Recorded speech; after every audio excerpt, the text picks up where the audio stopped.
Aló, ya. Buenas tardes a todos los que vinieron. En esta ayudantía vamos a ver un poco de la selección de bombas y el dimensionamiento de estaciones de bombeo. ¿Ya? ¿Se escucha bien, cierto? Sí, sí. ¿Que alguien me confirme? Ya. Cualquier Sí, duda, consulta, me interrumpen nomás, po. No hay drama. Voy a poner puntero por si acaso.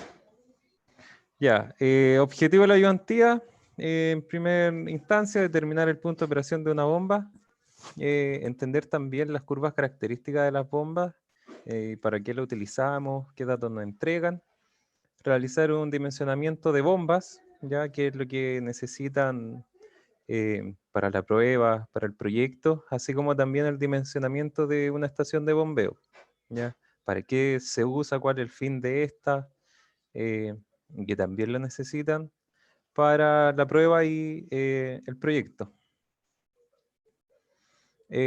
Partimos primero definiendo lo que es el punto de operación, ya con lo que nos fijamos cuando queremos eh, definir una bomba. Y este punto de operación guarda relación con el flujo volumétrico de fluido que una bomba envía cuando está operativa, eh, cuando se instala y se es parte del sistema de movimiento de flujo. ¿Ya? Y por otra parte, tenemos que, ¿de qué depende este punto de operación? Entonces acá vamos a ir desglosando un poco a qué nos referimos con el caudal de la bomba, la velocidad del flujo, el número de Reynolds, factor de fricción, largo eductor y pérdida de cargas totales. ¿Ya? Todos estos parámetros deben considerarlos para llegar a definir este punto de operación de las bombas, que es el que nosotros utilizamos, digamos, para seleccionar las bombas, eh, de acuerdo a las características que, no sé, pues, podamos tener en nuestro proyecto o según el enunciado de la prueba. Primero tenemos el caudal, que se relaciona con la cantidad de fluido que pasa por un punto en un tiempo determinado, básicamente. Eh, Tiene una unidad de metros cúbicos segundo, o sea, volumen respecto a un tiempo. Y para el caso del proyecto, si lo vemos de esa forma, eh, acá tenemos una tasa de infiltración, ¿ya? Eh, Tenemos un tiempo de operatividad y lo que nosotros de cierta forma necesitamos es determinar el caudal de la bomba, o el caudal que la bomba tiene que lograr mover en un tiempo determinado. Por eso es que se tiene este tiempo de operatividad en un porcentaje, porque eh, nosotros definimos un rango de tiempo en que la bomba va a estar operativa. No sé, por ejemplo, 6 horas al día. No sé. Entonces de ahí sacamos ese porcentaje y a eso se refiere este tiempo de operatividad en porcentaje. La tasa de infiltración, ya que también se debe considerar em, la tasa de los equipos, y ahí obtenemos el caudal de la bomba.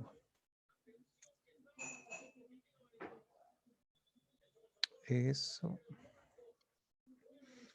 Acá tenemos la velocidad del flujo, ya que básicamente distancia por unidad de tiempo que recorre un fluido. Y velocidad también se puede determinar como el caudal dividido en el área de la sección. Eh, los valores típicos de velocidades que los deben considerar, digamos, para efectos de cálculo cuando se les pida, es que van entre los 0,5 metros por segundo hasta los 2,5.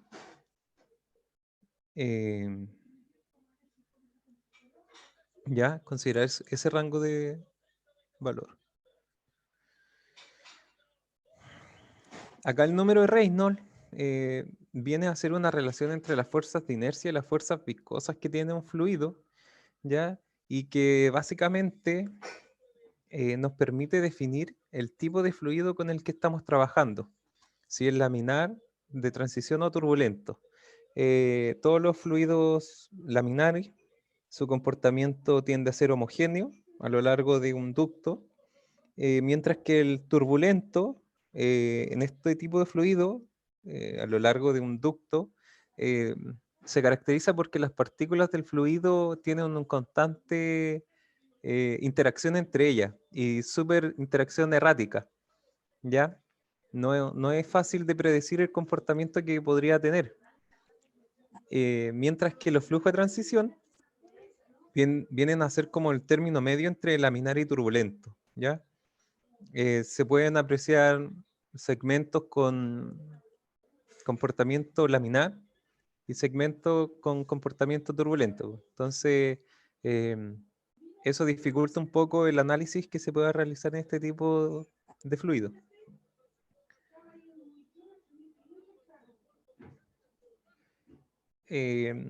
Acá hablamos sobre el factor de fricción, que es un parámetro adimensional básicamente que lo utilizamos para calcular las pérdidas de carga en una tubería debido básicamente a la fricción. Pero la fricción, o sea, ¿de qué? Con fricción en este caso nos referimos a la interacción entre las partículas del fluido y las paredes de la cañería por donde este fluido está siendo transportado. Luego voy a ahondar más en el concepto de pérdida de carga, ¿ya? Pero para llegar a las pérdidas de carga necesitamos revisar este factor de fricción y acá se les presenta el diagrama de Moody, que también permite determinar, digamos, el factor de fricción según un número de Reynolds y según una relación del diámetro.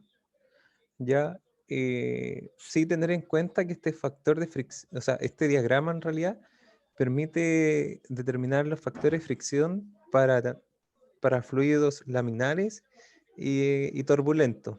Ya la zona de transición, esta como zona negra que se ve aquí, que no se puede llegar a predecir este factor de buena manera. Entonces, como que no aplica mucho en ese sentido.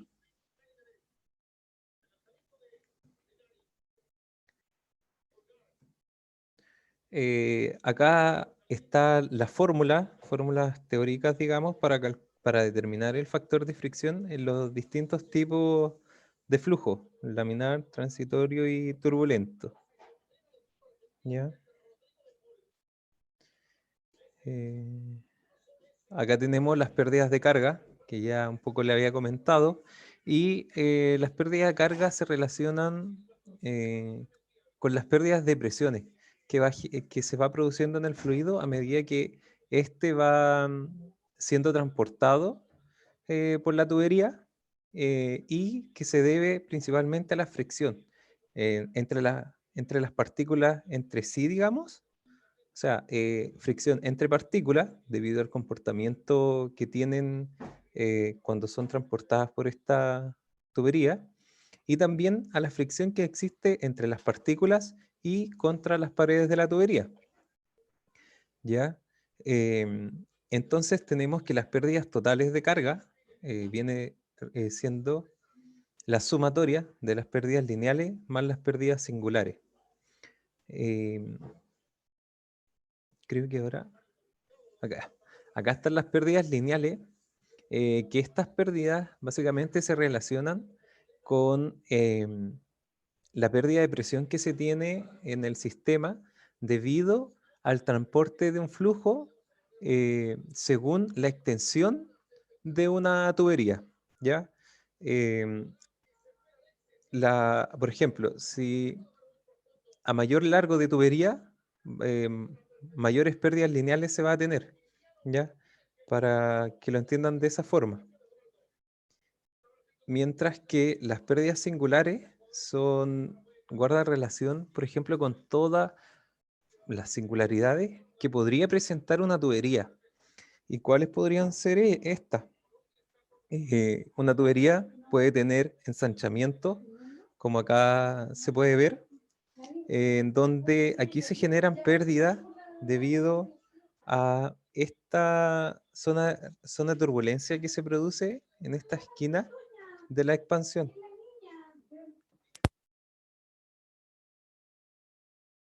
Debido a la turbulencia que se genera en esta región, es que se producen, por ejemplo, pérdidas singulares en las expansiones, pero así también se producen pérdidas singulares cuando se tiene una contracción en la tubería.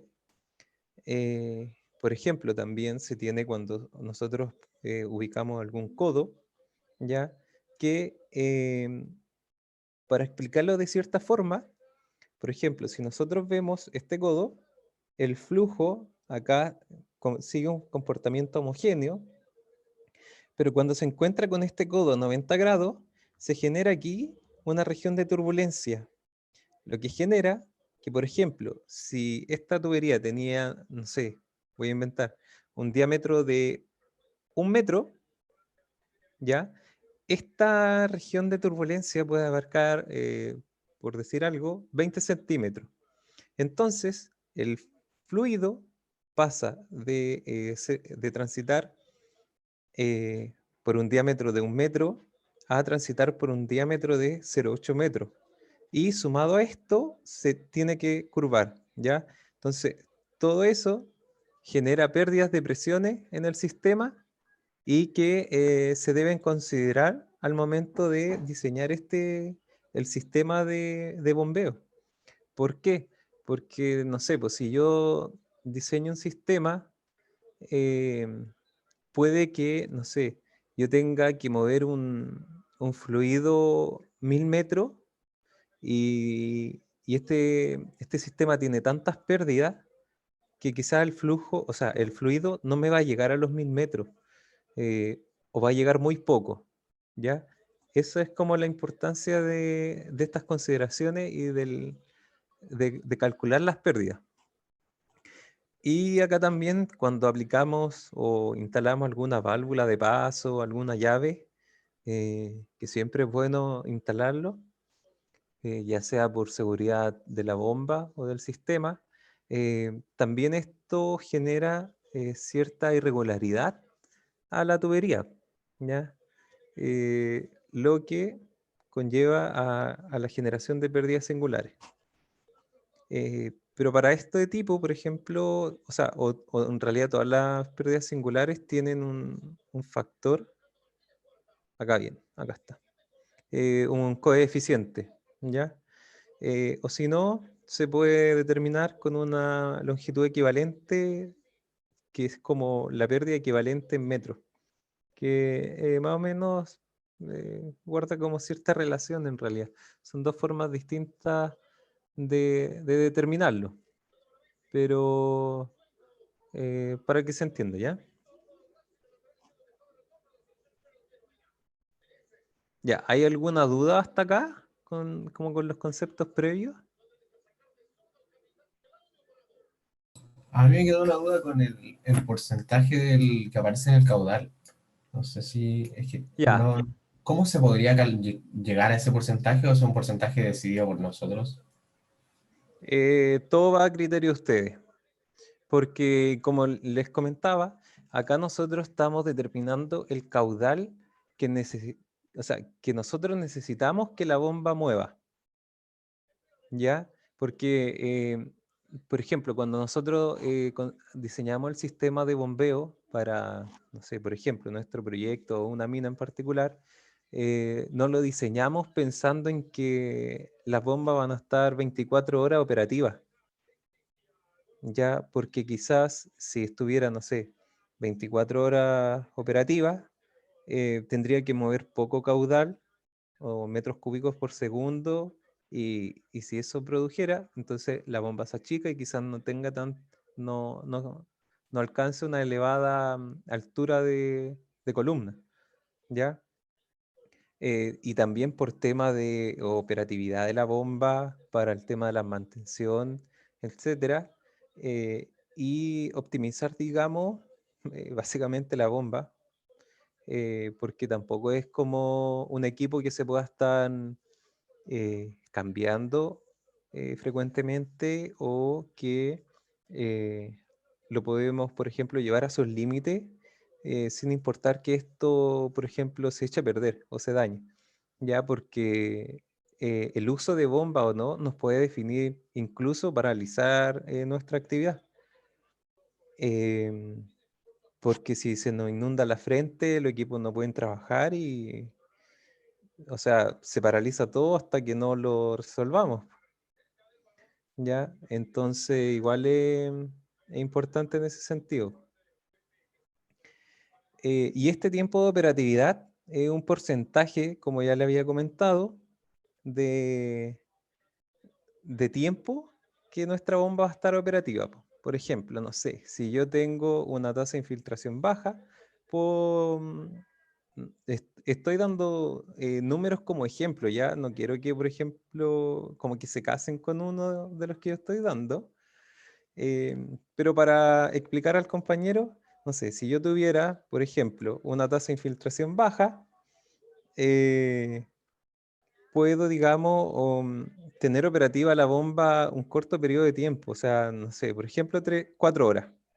Es decir, yo digo que mi bomba va a operar 4 horas de las 24. 4 sobre 24 tengo el porcentaje de operatividad.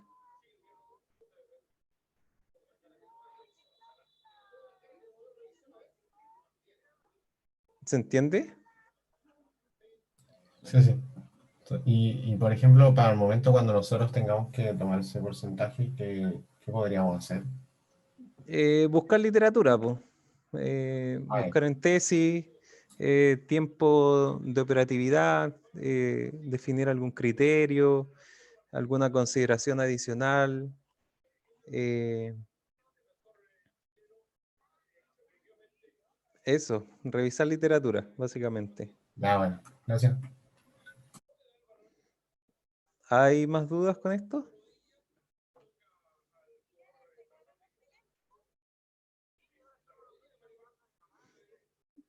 ¿Otra duda? ¿Duda? O sea, cuando después hablaste sobre la velocidad del flujo, eso igual quedaría como determinado por el tiempo de operatividad, o no todo lo que dependa de eso. Claro, po, o sea, guarda relación, porque si ustedes lo recuerdan, caudal venía siendo metros cúbicos segundo, y lo ve como un volumen respecto a un tiempo. Acá. Entonces, claro, pues acá después tengo la velocidad con que se mueve este flujo o el fluido dentro de mi tubería. Entonces, aquí también pasa, por ejemplo, que yo tengo que moverme entre este rango de valores que le había dado, 0,5 y 2,5. Entonces, no sé, si yo dije que la bomba iba a estar operativa, no sé, 3 horas, pero después veo que la velocidad me da, por decirlo, 0,3, o sea, debo redefinir este tiempo de operatividad, ¿ya? Entonces ahí voy ajustando ambos parámetros, la velocidad del flujo, el tiempo de operatividad y el caudal de la bomba, que después también el caudal de la bomba, según esto yo puedo llegar a seleccionar una bomba para mi sistema. ¿Se entiende? Se entiende bien. Gracias.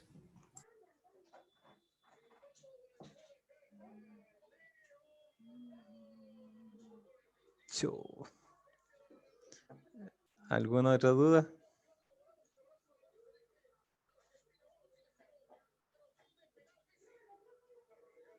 ¿O sigo nomás? Ya. Bueno. Ya definimos los parámetros relevantes para el punto de operación. Entonces, algunos conceptos para la selección de las bombas. Em, para seleccionar una bomba, siempre necesitamos conocer el caudal que esta bomba mueve y la altura a la cual se quiere llevar dicho caudal. Entonces aquí tiene importancia lo que comentábamos recientemente, po, el caudal de la bomba con su tiempo de operatividad y la velocidad que ésta necesita mover.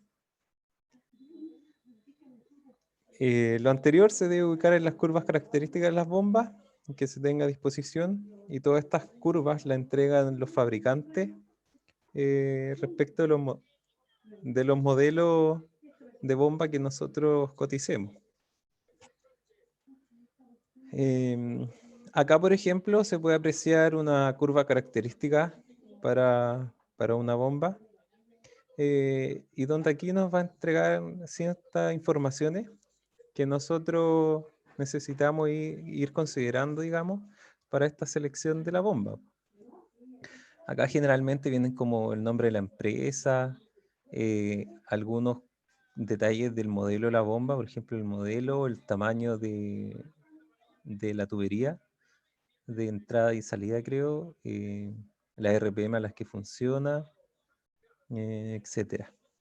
Y acá esto es lo que en realidad como que no importa, se ve un poco confuso donde está todo mezclado, pero así son las curvas características que nos entregan los fabricantes de todas estas bombas cuando nosotros llegamos a cotizarlas. Y voy a ir desglosando una a una, ¿ya? Acá tengo en primera instancia la eficiencia de la bomba, que guarda relación con la potencia hidráulica y la potencia eléctrica. Ya, la eficiencia viene a representar qué porcentaje o qué parte de la potencia hidráulica que posee la bomba se transforma en potencia eléctrica. Las bombas, por lo general, cuando nosotros las dimensionamos, consideramos una eficiencia de trabajo entre el 55 y 70%. Y la eficiencia, en nuestra curva característica, las podemos ver en todas estas curvas, o sea, en todas estas gráficas curvas hacia arriba, en donde todas ellas, aquí en los extremos superiores, tiene su valor representativo. Por ejemplo, esta línea me representa un 73% de eficiencia. Si, por ejemplo, mi bomba quedara, o el punto de operación quedara entre estas rectas, yo debo extrapolar este resultado. O sea, o esta diferencia que existe entre ambas. Es decir, si yo tengo acá 73 y acá tengo 75, no sé, mi punto de operación queda justo en medio, yo puedo decir que la bomba en ese punto trabaja con una eficiencia del 74%. ¿Ya? ¿Dudas con eso?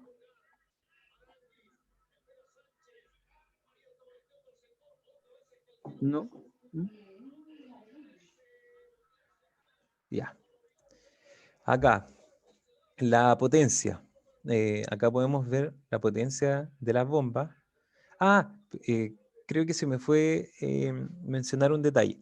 Esta curva característica representa, o sea, o es propia de una bomba en particular, pero todas estas distintas configuraciones se vienen dando como por los modelos que esta bomba pueda tener. No sé, por ejemplo, si yo fuera el fabricante, tengo ya el modelo 3700, pero, por ejemplo, acá tengo la bomba 3700 de 10 pulgadas, tengo la de 11.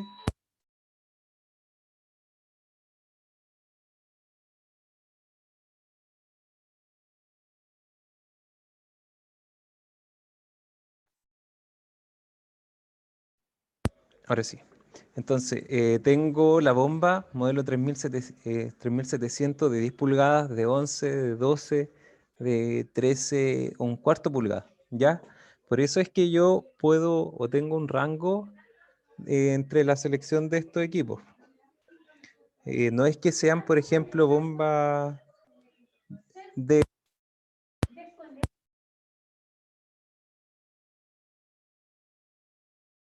no es que sean como bombas distintas, ¿ya? Es toda una familia de una misma bomba. Entonces acá, de esta forma podemos ver la potencia de las bombas en todas estas rectas que van como hacia abajo, en donde acá se puede apreciar la potencia en HP, ¿ya? Y o sea, se usa lo mismo en cuanto a los valores que queden entre medio de estas rectas. Ya se extrapola la diferencia entre ambas rectas. Disculpa, ¿Sí? para la curva anterior habíamos visto la eficiencia en porcentaje, ¿cierto? Sí, sí, correcto. Y la fórmula que mostraste antes, entonces, ¿para qué se aplicaría si tenemos esas curvas? Porque tú puedes obtener, digamos, la eficiencia de la curva característica o la puedes determinar po, con la presión, el caudal, la intensidad y el voltaje. Es que eso guarda relación con los datos que tú tengas disponibles. ¿Sí? Y normalmente deberían parecerse, si es que se llega a hacer de las dos formas. Sí, o sea, es lo ideal, pero igual sabemos que entre lo teórico y lo práctico puede existir alguna diferencia. Eh, Siempre lo teórico nos da algún margen o algún punto de referencia. ¿Ya? Y con lo práctico tenemos algún margen a la cual apuntar, digamos. ¿Se entiende? Sí, sí, gracias. Ya.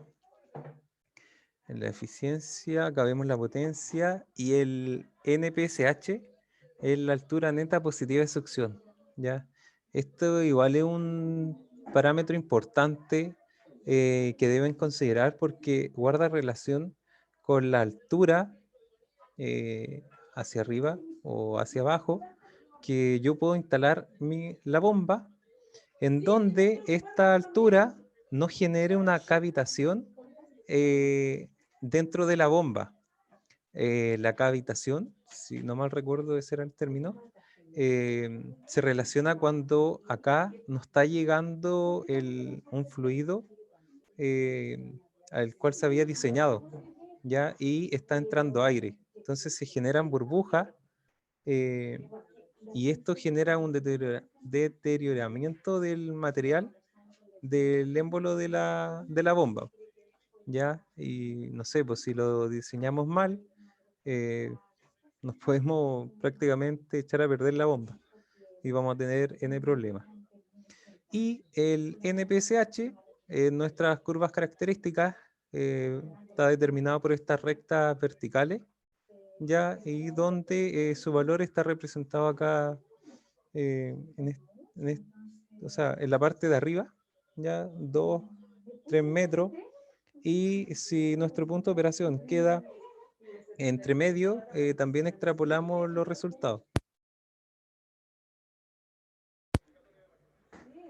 Luego, finalmente, tenemos la selección del diámetro de rodete, ya que nosotros podemos, por ejemplo, definir en nuestra bomba.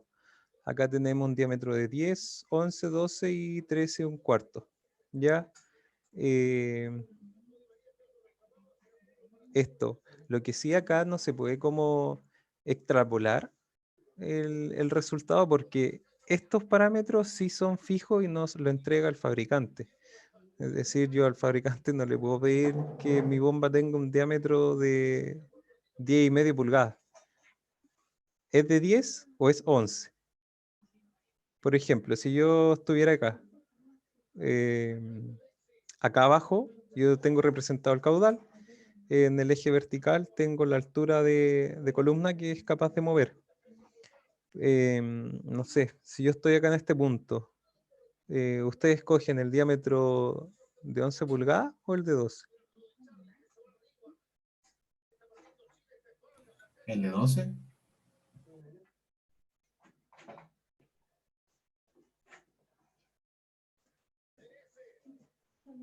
¿Ya? ¿Alguien más?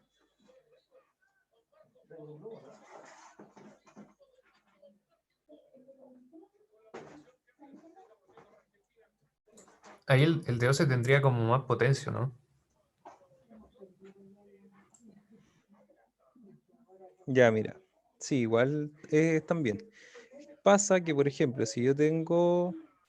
no, ¿ves la pantalla así como cuando la estoy rayando ahora, o no? Sí, sí. Sí. Ya. No sé, yo voy a inventar este punto de operación. Ya, me quedo casi. Y acá pasa que, por ejemplo, yo tengo este punto. Pero si yo selecciono eso, empatamos por si acaso, 1-1. Ya, si yo tengo estas dos opciones, acá también tengo que tener en consideración la curva resistencia que viene como por acá, ¿ya? De la bomba. Entonces acá tengo que hacer como la intersección de toda esta información y lo más recomendable es extrapolar este punto al diámetro mayor, ¿ya? Porque si yo sigo con la curva de resistencia, toparía acá. En cambio, no sé si se ve el color, ¿eh? Podría topar acá. Y en cambio, si yo escogiera el diámetro menor, no estoy moviendo el caudal que requiero. No tengo la capacidad para mover ese caudal. Esa es la importancia. Y esa es la diferencia. Porque acá, en este punto, yo puedo mover más caudal del que necesito. Entonces, ¿cómo lo ajusto al caudal que yo realmente lo requiero? Aplicando alguna cierta resistencia, no sé, alguna válvula de paso, alguna llave que me pueda mover esta recta, que no se ve.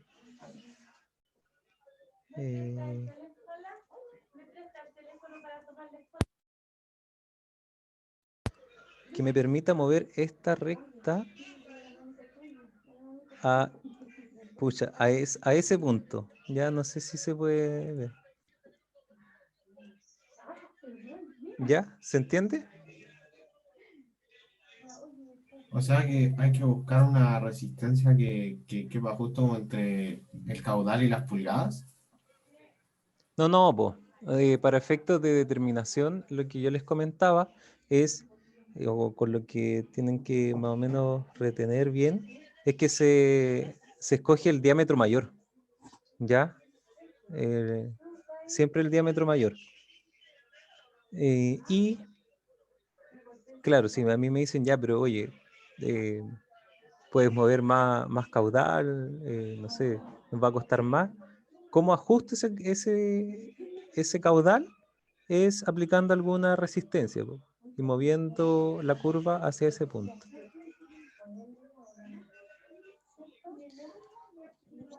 ¿Sí?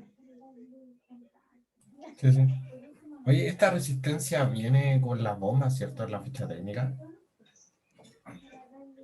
No, pues, la resistencia que yo puedo aplicar, por ejemplo, para regular este punto o moverlo, guarda relación con por ejemplo, si yo aplico una válvula de paso, una llave de paso, esa llave tiene una cierta resistencia, ya sea por el material, por la geometría, etcétera, si es de bola, no sé. Eh, eh, la- las singularidades son las que tienen la resistencia, que yo puedo aplicar para mover este punto. Me refiero a la curva de resistencia. Ah, sí, es así. Vale.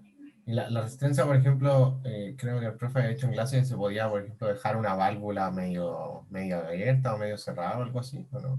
Y eso creo que Claro, podía eso aplicarse. es, sí, eso era lo que comentaba para ajustar este punto, ese, para llevarlo desde este a acá.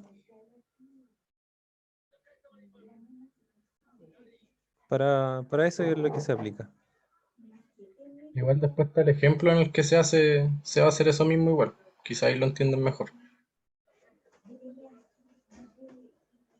Ya. ¿Más dudas con esto? Si no, ya doy paso a Bastián que empiece con el ejemplo. Sí, viene el ejercicio. Dame la pantalla. Juegue.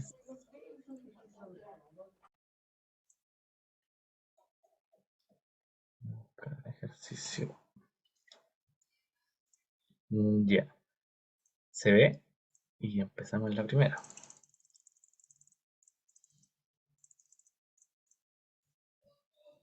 Se ve en pantalla completa, ¿no? Sí. Sí, sí. Ya. Bueno, este es uno de los ejercicios tipo que salía, al menos antes de la modalidad online, pero lo enseñamos porque es bueno. Entendiendo uno lo entienden todo y además es lo mismo que tienen que hacer en el proyecto. Así que es lo mismo, cualquier duda que vayan teniendo, me interrumpen nomás y la conversamos. Entonces, leamos un poquito el ejercicio. Aquí nos dice que la compañía minera está planificando acceder a un cuerpo mineralizado que está ubicado a 458 metros de profundidad, con una rampa del 11% pendiente, y nos dicen que la tasa de infiltración es de un caudal de 17 litros segundo. Estamos prácticamente a todo el túnel bajo el nivel freático y nos solicitan diseñar el sistema de drenaje utilizando las curvas que están adjuntas de las bombas, que las vamos a ver después. ¿Qué más nos dan? Nos dan el diámetro de la tubería, nos dan nuestra viscosidad dinámica y la rugosidad absoluta y la densidad. Y también nos dicen que vamos a tener una válvula de seguridad después de cada bomba, con una pérdida equivalente de 45 metros, pérdida equivalente o longitud equivalente. Nos dice que consideremos que las bombas están operativas solo un 45% del tiempo, dejando el otro 55% del tiempo para acumulación, mantenimiento, imprevisto, entre otras cosas. Bueno, entonces, y nos piden determinar número de estaciones de bombeo y el punto de operación de la bomba. Entonces vamos a ir calculando todo paso a paso. Entonces, ¿cuál es la recomendación? Ordenen su input, siempre. Si son ordenados no van a tener ningún problema. Entonces, ¿qué sabemos? Que el cuerpo está a 458 metros de profundidad, que tenemos una rampa del 11% pendiente, nuestra tasa de infiltración, que la transformamos al tiro a metros cúbicos hora. Sí, todos saben que 1000 litros son un metro cúbico. Y podemos pasar ahora directamente con las unidades de tiempo. Luego el diámetro de la tubería que está en pulgadas y lo necesitamos en metros, para trabajar todo en metros. Y sabemos que una pulgada son 0,0254 metros. Viscosidad dinámica, rugosidad absoluta, densidad, pérdida equivalente y tiempo de operatividad. Que este tiempo hace referencia a lo que le explicaba el Sergio. 45% del día está operando la bomba. Entonces, vamos a empezar a hacer cálculos. ¿Qué es lo primero que necesitamos para esto? Determinar el caudal de nuestra bomba. ¿Y cuál va a ser el caudal de nuestra bomba? Va a ser la tasa de infiltración que necesitamos remontar o sacar desde la mina, dividido el tiempo de operatividad de la bomba, que en este caso es 45%. Ahora, como le preguntaban antes al Sergio, ¿cómo determino este porcentaje?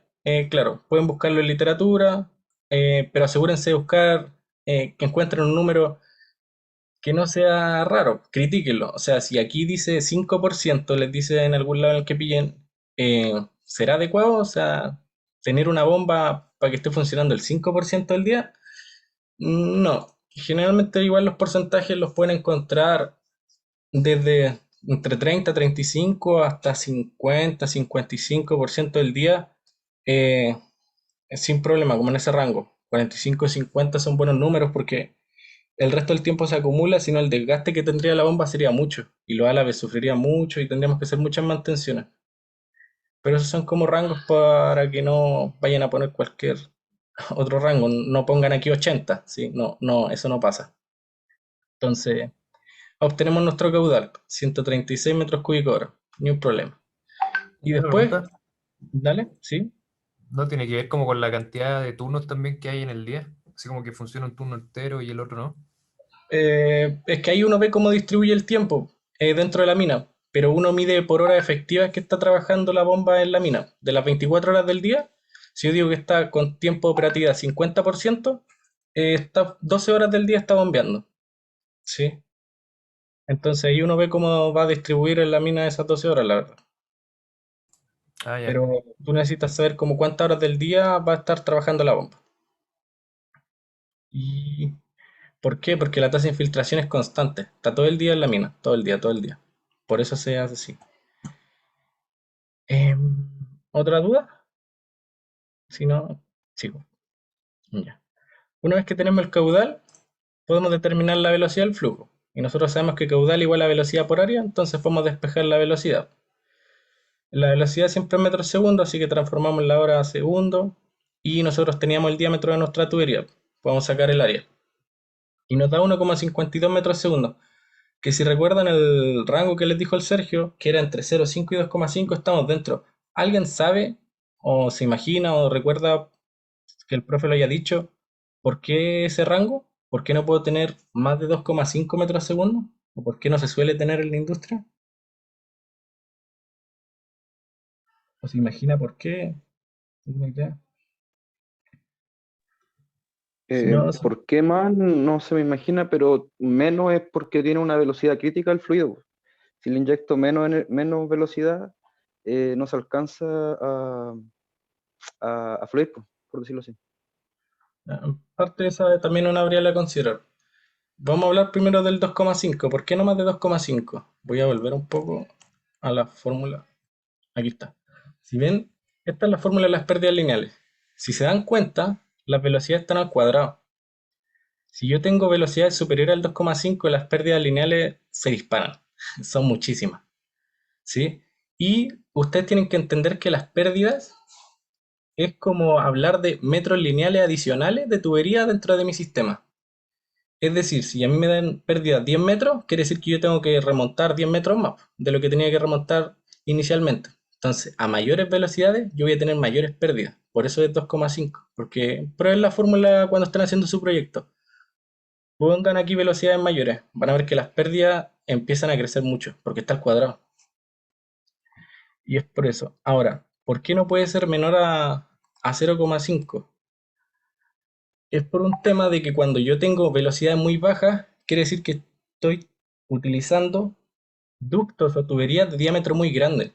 Y si yo estoy usando tuberías o ductos de diámetro muy grande, quiere decir que estoy comprando más material. Entonces mis costos en tuberías se disparan. ¿Sí? Entonces, por eso se mueve entre ese rango. Diámetros muy grandes quiere decir que estoy comprando más material, eso es más costoso. Y mucha velocidad son muchas pérdidas y eso es más altura que remontar, más costoso también. ¿Sí? Por eso es ese rango. Para que lo tengan por ahí anotadito. Bueno, y una vez que tenemos las velocidades, bueno, lo voy a aprovechar el tiro. Ahora, ¿cómo determinan su tubería en su proyecto? En base a esta relación, pues, ustedes van a conocer su tasa de infiltración, se van a dar su tiempo operativo, van a tener un caudal de bomba. Pero a ustedes no se les da un área de un diámetro de tubería. Ustedes tienen que escogerlo. ¿Y cómo lo van a escoger? Con ese rango. Que les quede el valor de velocidad dentro de ese rango, ¿sí? No muy cercano a uno, no muy cercano al otro, obviamente. Sí, entonces, no sé, para que lo sepan. Y lo siguiente que calculamos es el número de Reynolds, que eso lo saben hacer ya por el primer informe que hicimos, ¿cierto? Y nos da 241.538. Recuerden el número de Reynolds sin decimales. Si los decimales aquí no nos importan, son como las toneladas, no afectan en nada el cálculo. O sea, el cálculo están, pero ustedes en la presentación no los ponen, ¿sí? Bueno, entonces, sigamos. Y lo siguiente que calculamos es nuestro factor de fricción, porque lo vamos a utilizar para las pérdidas. Esta es la fórmula que se aproxima a lo que hace el diagrama de Moody.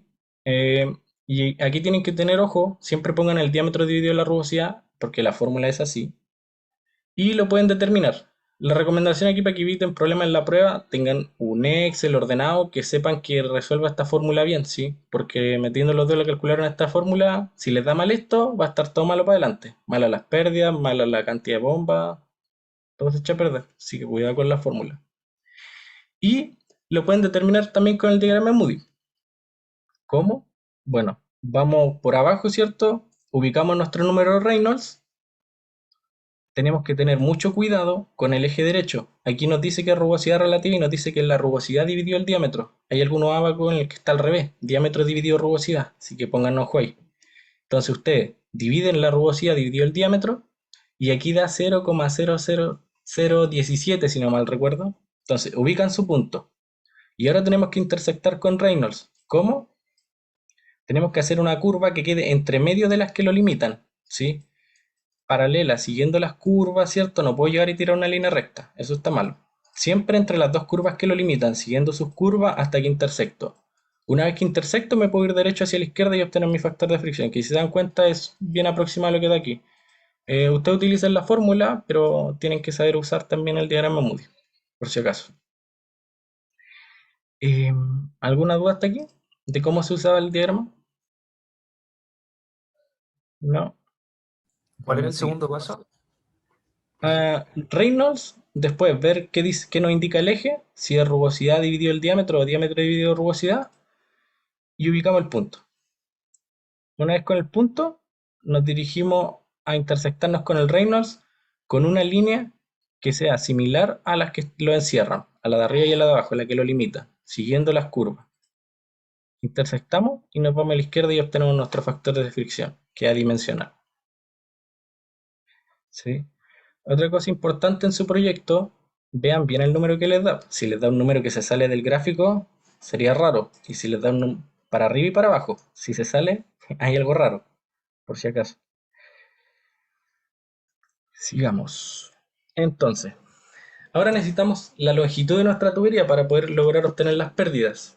¿A alguien se le ocurre cómo determinamos la longitud de la tubería con los datos que tenemos?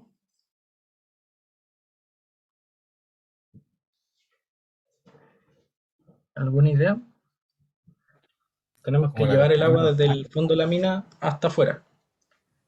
con los ¿Quién se largos acuerda? de la galería, ¿no? Sí, con los largos de la rampa. Por Claro. Pitágoras. Porque nosotros teníamos el esquema inicial, nos daban nuestra zona mineralizada y aquí teníamos una rampa. Y aquí está el acceso, ¿cierto? Si nosotros queremos llevar el agua desde aquí hasta acá, ¿cuál va a ser el largo de la tubería? El largo del acceso, o de la rampa en este caso. Ahora otra pregunta. ¿Alguien sabe cómo determino el largo de la rampa? ¿O se le ocurre alguna idea? Hay que ir como sacando cada pedazo de la rampa también. O sea, creo que el proyecto es muy Mm, escaso, pero ya. Sí, es que para hacer eso necesitaríamos saber cuánto es cada tramo recto y cuánta longitud tiene cada tramo curvo. Y eso no lo sabemos. Entonces, lo que podemos hacer aquí es la siguiente relación. Nosotros tenemos una pendiente de rampa. Que cojo. ¿Sí? Que es del 11%. Entonces, ¿qué podemos decir nosotros cuando tenemos pendientes del 10-11%? Nosotros sabemos que en 100 metros, entonces, subimos o bajamos 11. Eso nos está diciendo. Entonces, si sabemos eso, nosotros también sabemos que nuestro yacimiento está a 458, estos 458 metros de profundidad. Entonces podríamos determinar que sería nuestra distancia horizontal, con una regla de 3 simple. Y una vez que tengamos esta distancia horizontal, podríamos determinar este L. ¿Y a qué hace referencia este L? A la rampa estirada. Es la longitud de la rampa estirada. Yo tomo la rampa y la estiro. Y me da este L. ¿Sí? ¿Qué es lo que está ahora bien aquí? Entonces, ven, es lo mismo. Yo sé que con una rampa del 11% subo o bajo 11 por cada 100 que avanzo en la horizontal y conozco la profundidad de mi yacimiento. Entonces, por regla de 3, determino X y por Pitágoras puedo determinar L. ¿Y qué va a ser L? La longitud de mi rampa estirada. O en nuestro caso lo que nos interesa, la longitud de la tubería, porque la tubería sube por toda la rampa. Que en este caso sería 4188 metros. ¿Sí? ¿Se entiende esto? disculpa, ¿Sí? que ahí no, pero ahí por ejemplo no se estaría considerando como ninguna curva ni nada, ¿o sí? O- Es que se considera todo porque estáis considerando que todos los tramos bajan 11%. Ahora, cómo uno los distribuye es distinto. Entonces, por ejemplo, en su proyecto ustedes determinaron tramos rectos, tramos curvos, ¿cierto? Sí, Si sí. ustedes utilizan esta fórmula en su proyecto, la distancia de la rampa les debería dar cercano a lo que si usaran esta fórmula, a usaran esta metodología, si al final es lo mismo. No les va a dar igual, pero les va a dar muy cercano. Y no les debería dar mayor a esto, ¿sí? Porque este es el máximo que les puede dar. Ahí puede ser un poco menor porque hay algunos ajustes, ¿cierto? Que uno hace, pero esta es súper buena aproximación para saber si su rampa es óptima. Si les da más, quiere decir que hay algo que está de más, ¿sí? Porque no debería darle más que esto. Entonces, claro, si su rampa es toda del 10%, pueden llegar y usarlo. Ahora habían grupos que tenían rampas que tenían distintas pendientes, ahí ya es más complejo, pero ustedes tienen que trabajar su rampa todo al 10%. ¿Sí? Entonces, y así se ve. Es una relación de triángulo al final. ¿Queda claro eso? Porque la prueba se hace así y es súper buena metodología para verificar en su proyecto. O sea, también sirve para los tiempos de ciclo entonces, ¿o no? Cuando sepan la longitud de su rampa, O sea, eh, determinar la distancia total. sí, también la pueden usar. Aunque si ya la tienen en AutoCAD, ustedes en su proyecto llegan y miden la longitud de la rampa. Esta metodología es para que ustedes verifiquen que su rampa les da un valor cercano a esto. ¿Sí? Porque este es el cálculo que los profesores y todos tienen como en la mente. Entonces ustedes les dicen al profe, mi rampa es del 10%, tengo tanta profundidad y el profe ya sabe que si su rampa les da mal, más de tanta distancia, algo hicieron mal. ¿Sí? Entonces, claro, pero por ejemplo para los tiempos de ciclo ustedes ya tienen el CAT, entonces pueden llegar y medirlo directamente. ¿Sí? Ah, ya. Vale. Entonces, sigamos. Entonces, una vez que tenemos nuestra longitud de la tubería, podemos determinar nuestras pérdidas lineales. Tenemos nuestro factor de fricción, la longitud de la tubería, nuestro diámetro, nuestras velocidades y la gravedad ya todos la conocemos. Y nos da 45,83 metros. Siempre en metros las pérdidas por si acaso. Y podemos tener las pérdidas singulares, que va a ser el factor de fricción por la longitud equivalente, que era de las válvulas que nos daban, diámetro, velocidad, gravedad. Y nos da 0,49 metros. Pero ojo, que son 45 metros de pérdida equivalente por cada bomba instalada. Es lo que nos dicen en el problema. ¿Sí? Si por ejemplo ustedes les dieran no solo una válvula, le pusieran además, por decirle, un codo y le dan la longitud equivalente y les dicen que hay un codo después de cada bomba, aquí se suma. ¿Sí? Sería, por ejemplo, 45 más 30. Y eso sería por cada bomba. Ojo con eso, porque nosotros todavía no sabemos cuántas bombas vamos a tener. ¿Sí? Así que esto es unitario. Después, cuando uno ya sepa cuántas bombas tiene, por ejemplo, si tengo 5 bombas, sería 0,49 por 5 y esa es la pérdida de singularidad del sistema, el completo. Ojo con eso. Disculpa, ¿Sí? esa longitud equivalente era un dato del ejercicio, ¿cierto? Es un dato, claro. Es la longitud equivalente o te lo pueden dar también como coeficiente de singularidad, que es el K en la fórmula, porque el K hace referencia a todo esto, al factor de fricción por la longitud equivalente dividido el diámetro igual a K. Entonces cualquiera que te dé, va aquí. Pero eso es simple.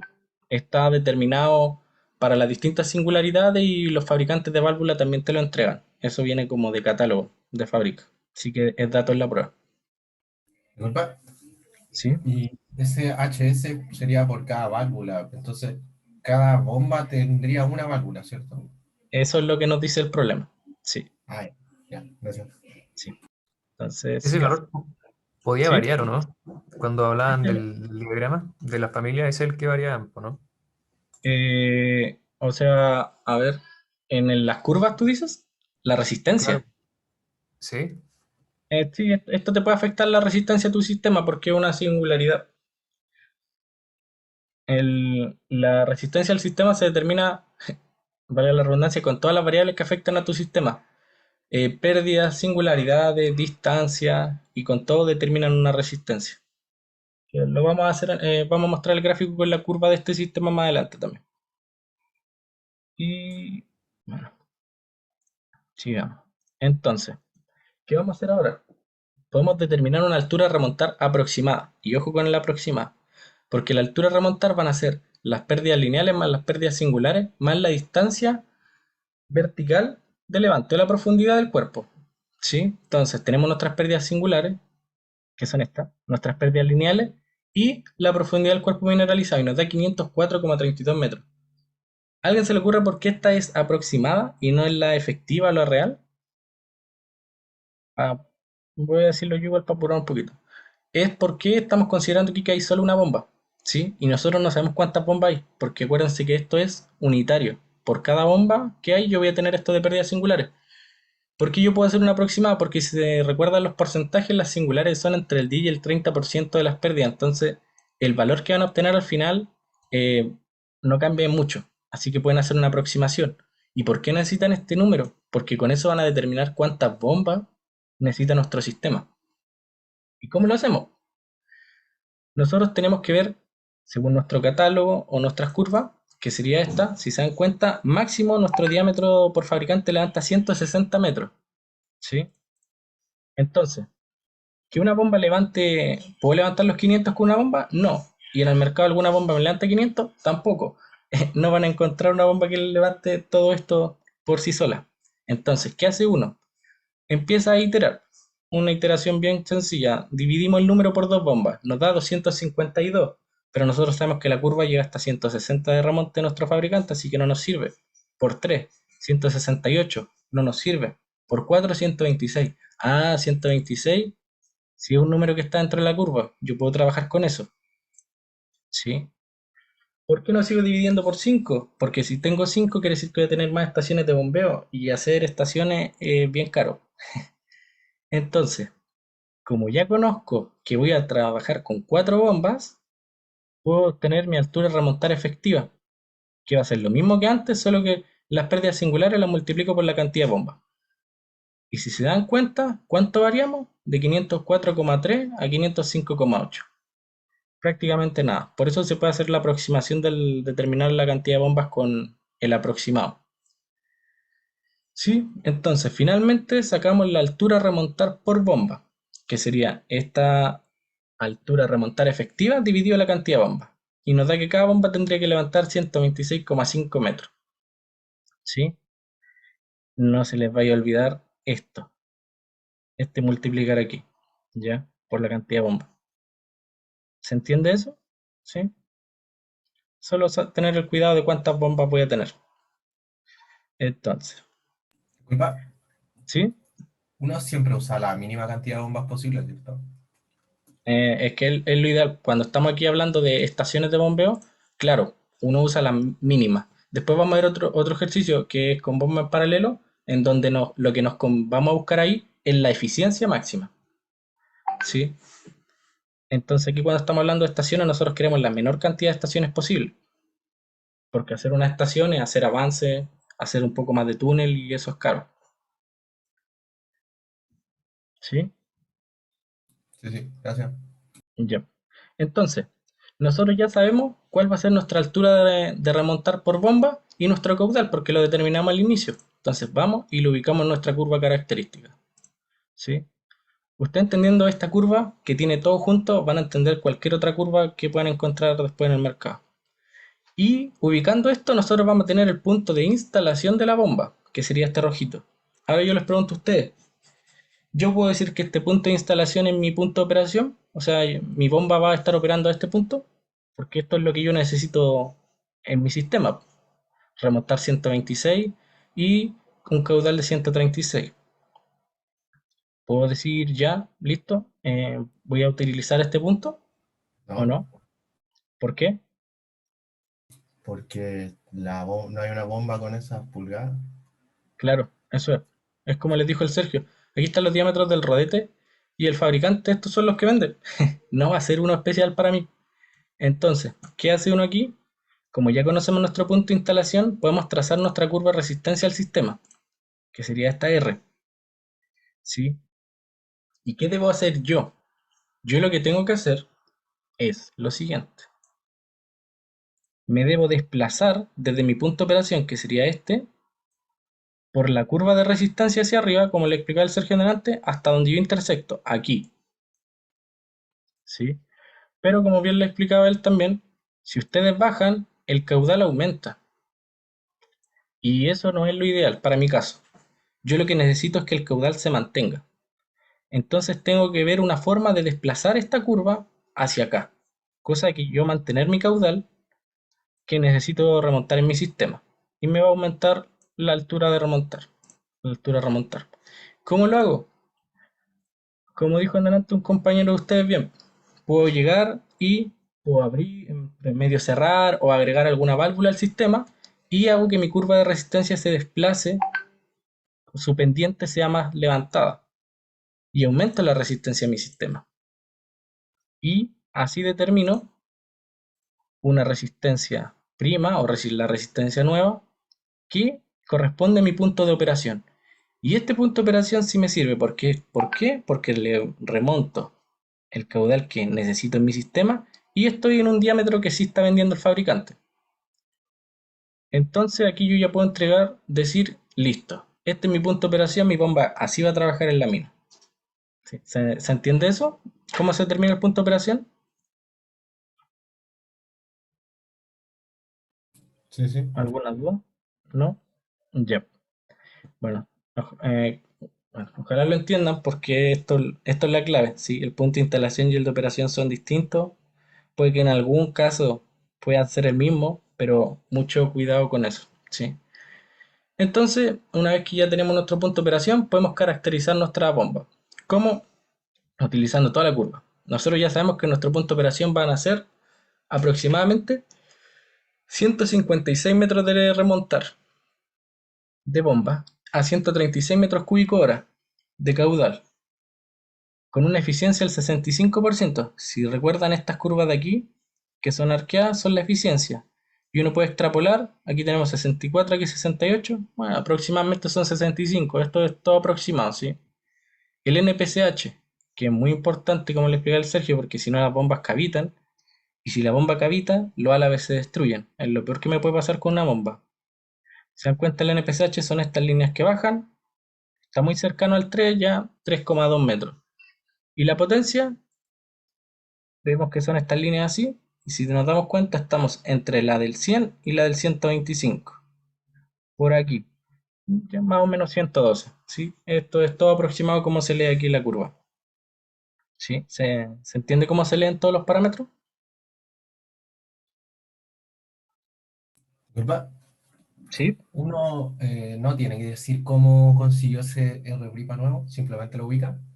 No hay que No, decir de qué era. generalmente uno después ya no ubica el R', pero ustedes deben conocerlo. Uno después dice ya, este es mi punto de instalación, entonces mi punto de operación tiene que ser al diámetro, o a veces dan la RPM el fabricante, más cercano, inmediatamente superior, que mantenga el caudal y toma directamente esa altura. Pero la curva uno después ya no la... Uno sabe que está así y que se debe hacer ese ajuste, pero no es que uno la esté calculando y la esté colocando siempre. Sí. Pero ustedes deben saber que está ahí por si les preguntan. ¿Y cuál sería la curva de resistencia? Y ustedes ya saben hacerlo. ¿Sí? Em, sí, eso es importante. Siempre inmediatamente superior. No puede ser hacia abajo porque si no, no van a mover su caudal. Hay menos altura. ¿Sí? ¿Se entendió? ¿Respondí tu pregunta, no? No, estoy seguro. Sí, sí, gracias. Ya. Vale. Entonces sigamos. Pero por el gráfico, Ujú. igual aumenta, o sea, se supone que no aumenta nada el caudal. No, no, porque tú haces el ajuste. Porque, a ver, voy a intentar.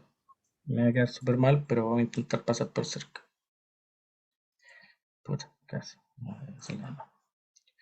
Ya, supongamos que viene la curva de resistencia anterior y pasa por ahí. ¿Sí? Nosotros sabíamos que si seguíamos la curva de resistencia anterior, aquí teníamos el caudal. Y por eso nosotros aumentamos la resistencia de nuestro sistema, para que esta curva se desplace hacia acá. Y utilizamos directamente este punto de operación. Eso se hace, y se hace siempre. ¿Sí? Por eso uno eh, llega directamente después y traza directamente la línea hacia lo que el fabricante me entregue más cercano. Ahora, si ustedes lo ponen y lo especifican en su proyecto y todo, espectacular, ¿sí? Eh, pero eso, claro, uno hace el ajuste, como les dijo el profe, como dijo un compañero en delante, puede cerrar un poquito una válvula, agregar alguna válvula en el sistema, cualquier cosa que signifique algún tipo de resistencia que antes no estaba en el sistema, ¿sí? Ya caché. Vale. Vale. ¿Aló, se escucha? ¿Sí? Sí, una consulta, ahí por ejemplo el NPSH es 3,2 metros y se supone Sí, que tengo 4 bombas. claro. Si con la primera levanto 156, significa que ahí yo llego a la primera estación de bombeo o a la segunda, Sí. pero la bomba tiene que estar 3,2 metros abajo de ese nivel para que pueda funcionar bien. No, no, eso no es lo que... No, lo que te dice el NPCH, ¿Mm? le voy a hacer un dibujito. Mira, aquí tenemos un cajón con agua. Lo que te dice el NPCH es que si tú tienes tu bomba aquí, tu bomba, esta altura de succión, considerando cierto las pérdidas respectivas del tramo, no puede superar los 3,2 metros. Es decir, la Claro. longitud del tramo más las pérdidas tiene que ser menor a 3,2 metros. Porque si no, es igual a cuando ustedes, bueno, antes se podía ir al mall, ¿cierto? Y uno compraba una bebida ahí en el patio de comida, y cuando quedaba poca y vendían bombillas, si se dan cuenta, uno chupaba, ¿cierto? Y de repente salía bebida, aire, bebida, aire, bebida, aire. Pasa lo mismo cuando la bomba está muy lejos de su punto de succión, entonces se empiezan a generar burbujas. Y las burbujas entran en la bomba, implotan y destruyen los álabes. Pero entonces no es que la bomba tenga que estar 3,2 metros más abajo del punto anterior para funcionar bien. Te está diciendo como, oye, la succión no puede estar a más de 3,2 metros. Ojo, porque si no la bomba te va a cavitar. Entonces ahí uno Entonces ve y hace los cálculos. Dale, dímelo. cuando uno calcula el NPSH, siempre es nivel bajo la bomba. Claro, o sea, abajo, no entiendo a qué te haces referencia con bajo la bomba, como que la bomba está abajo de donde Que, está que- succionando. no, que está la bomba y el espejo de agua de succión está abajo, pues. Hay 3,2 metros abajo. No es que venga de arriba esa succión. Eso me refería. Ah, ya, sí, claro. Y uno no va a ir a tener 3,2 porque 3,2 estamos en límite. O sea, yo ojalá tuviera Límite, uno, claro. 1,5, claro, sin problemas para la bomba. Claro, pero eso es lo que te No, dice el pero fabricante con eso. siempre se Vale. mide hacia abajo. Claro, porque si el estanque estuviera arriba, el agua siempre va a estar bajando por gravedad. Entonces, no sé, te evitáis ese problema, la verdad. Sí, es que eso me confundía donde dijeran altura positiva. Y Ah, es que me así jugaba se me... ese término. El, Pero ahora me quedó más claro. vale. Entonces, finalmente, para terminar este ejercicio, en base a lo calculado, podemos decir que vamos a utilizar 4 bombas conectadas en serie. ¿Saben por qué están en serie estas bombas? No. Para poder llegar a la altura, manteniendo el caudal. Sí, ¿y por qué no están en paralelo? Ah, porque ya me lo Porque dijiste, porque están manteniendo el caudal. No dije nada. Sí, está bien. Claro, porque piensen, se recuerdan el lab del profe, cuando les mostraba una bomba de pozo, cada etapa les sumaba altura, ¿cierto? Y aquí las etapas serían las estaciones, pero cada estación mueve el mismo caudal, solo que cada estación le suma 156 metros de altura, ¿sí? Entiéndanlo así. Entonces uno finalmente el ejercicio lo termina diciendo cuántas bombas va a utilizar y cuáles son las características de sus bombas. Todas las características, ¿sí?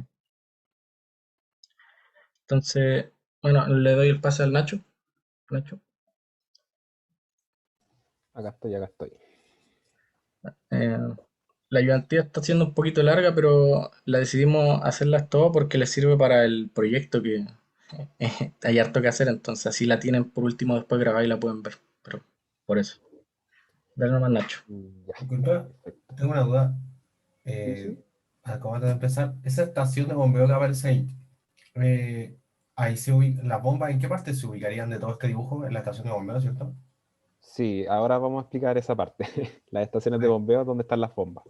Ya, pero, por ejemplo, en el ejercicio anterior, las 4 bombas que se nombraban estarían las 4 ubicadas en la estación de bombeo y solo con eso ya se recorrería todo. No. No, porque si las pones todas en tu misma estación de bombeo y las conectas, eh, no, no es lo óptimo. Voy a hacer un dibujito aquí con el anotar. Si se dan cuenta, aquí hay una estación de bombeo, ¿sí? Con una bomba para el caso anterior, porque cada bomba remonta a 156 metros. Entonces, uno después calcula dónde están mis otros 156 metros para yo poder ubicar mi bomba. Supongamos que están aquí. Y aquí está la segunda estación de bombeo con mi segunda bomba. Y aquí está, por decirte, la tercera. Y aquí está la cuarta. Y cada bomba levanta 156. Y la última logra remontar para salir de la mina. ¿Y esos 156 son verticales o son como longitudes de tubería? Son las verticales. Ya, Sí, bueno, eso. bueno, no borrar los dibujitos. Ahí sí. De nuevo. Bueno, la segunda parte del ejercicio dice que se ve el cursor del mouse, ¿cierto? De casualidad, si me pueden Sí, sí, confirmar. se ve. Ya, perfecto, gracias. Ya dice, para el problema anterior, se debe diseñar la dimensión de la estación de bombeo, que vendría siendo las que dibujamos anteriormente, la longitud total, si la sección es de 4×4, con una inclinación del 18%. Utilice el mismo tiempo de acumulación, mantenimiento, imprevisto, decantación de sólido, entre otros. Ya. Que... Ahí sí. Ahí sí. Bueno, esta de acá es una estación de bombeo, en la cual, si bien... Ahí sí. Esto de aquí vendría representando la rampa, que esta de acá baja para allá y sube para allá, por ejemplo. Generalmente las estaciones de bombeo van ubicadas en esta parte de la rampa, donde está como la curva.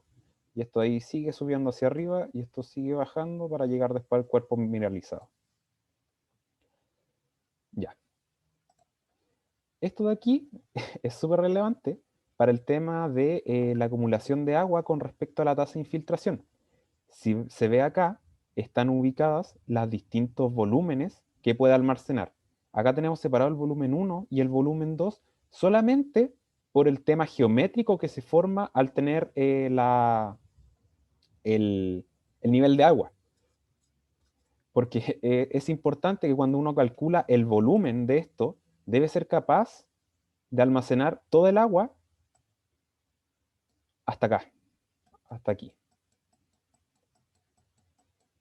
Y es lógico porque esta parte de acá va a estar vacía.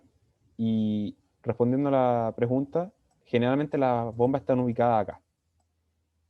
Y ahí se tiene la bomba. Y después pasa por acá y tiene su cañería y va subiendo o bajando respectivamente. Ya. De aquí, ¿hay alguna parte que no quede claro de este dibujo? ¿De este bosquejo? Ese dibujo es como es como la que le llaman piscina, que queda como justo donde dobla la rampa, como se hace como un nuevo espacio hacia el lado, ¿cierto? Exacto, sí, sí. Es Ya, eso mismo. ya, gracias. Ah, ya. Y lo otro, la pendiente de 18 grados que se mencionaba, ustedes van a recordar esto, se mide desde aquí hacia abajo. ¿Qué significa 18 grados? Que yo cada 100 metros, o sea, perdón, 18 grados, 18%, 18%. Que yo cada 100 metros voy a subir o bajar 18 metros. Ya. Siguiendo eso, tenemos los siguientes inputs. El Una ancho de la sección... consulta. Sí, sí. Sí, alguien habló, ¿no? Ay, perdón, hay un desfase. Ya. Ahí, sí, quizás la respuesta es obvia, pero ahí, ¿cómo los equipos lo hacen si se supone que uno entiende que el 10% es como el máximo que Ah, pueden, ya. Muy buena digamos, pregunta. operar? Muy buena pregunta. Bueno, aquí les tenía preparado eso para después, pero el compañero se adelantó. Ustedes aquí tienen el scoop, el que ustedes van a utilizar, y bajan, y aquí les van a salir. Vacío, cargado. Por ciento, grado, 20% y las velocidades. 20% y las velocidades. Así que, si bien Las rampas generalmente son del 10%, es para que cuando vaya subiendo el material no se caiga del camión, po. ¿Por qué? Porque si el camión va avanzando por una pendiente muy inclinada, ¿cierto? Ahí está el camión, se puede caer material hacia abajo. Hoy me quedó súper feo el dibujo, pero espero que se entienda. Se puede caer material hacia abajo y eso va a incurrir en pérdidas del camión y va a perder eficiencia. Más que nada, por eso se regula una pendiente del 10%. Con eso más o menos tú aseguráis que el material del factor de llenado que vaya a tener no se pierda nada de material. Eso es con respecto a los camiones. Y en el caso... Eh, ¿Qué pasó? Nacho, yo quería hacerte ahí la acotación y complementarte un poco, Sí. que aquí estamos hablando, por ejemplo, cuando hablamos de rampa al 10%, una rampa puede tener una extensión de kilómetros, mientras que acá en la estación de bombeo estamos hablando, claro, 18%, por ciento, pero son tramos mucho más cortos. Entonces, si tú envías a un camión, no sé, por kilómetros, con una pendiente del 18%, solo vas a sobrecargar el motor po, y al final los fundís, se funden, po, ¿cachai? Entonces el 10% por eso se ocupa comúnmente como para resguardar también el funcionamiento de los equipos. Eso. ¿Quedó Yo, claro yo por te voy a qué acotar queríamos esto? otra cosita Dale, cortita. dale. Chicos, ¿alguien sabe, me puede decir qué equipos se van a tener que meter a esta labor cuando se está haciendo? Porque en algún momento se hace y está sin agua. ¿Con qué equipos yo construyo esto?